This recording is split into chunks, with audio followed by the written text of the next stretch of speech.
When I first started to try to make it as a musician, I tried all the very traditional routes because I didn't know any other way. I started sending my music to record labels and I auditioned for talent agencies and just did all the things that I was supposed to do. And I even bought a book and was studying like this book that was how to make it in the music industry.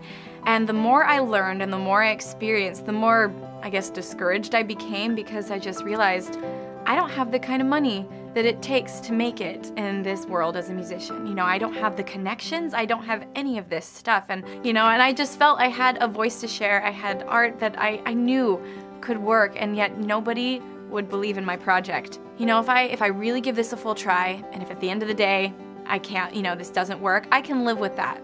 But I can't live with the thought of what if. What if I had really tried? What if I had really pushed this? I knew I couldn't live with that thought of what if, and so somehow I picked myself up from, especially America's Got Talent was probably one of the most devastating and humiliating experiences of my life. But I remember after that I was, sitting crying in the dressing room afterwards and wondering if I had what it took. Starting to get very discouraged, and I went to this YouTube workshop that this guy put on. I met this guy and he claimed that he was a professional YouTuber.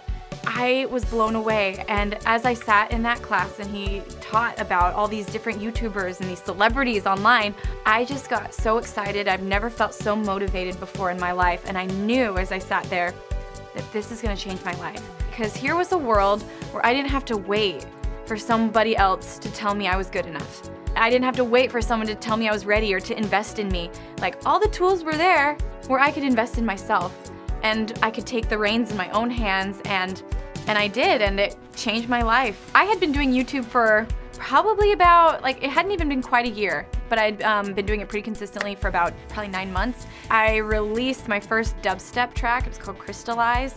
And I remember when I released that track, I wasn't sure if I was like, oh, I don't know if anyone's gonna like this dubstep violin thing, So I kind of hesitantly loaded the video, and I was blown away that I thought my YouTube view counter was broken because it got 1 million hits in about a day.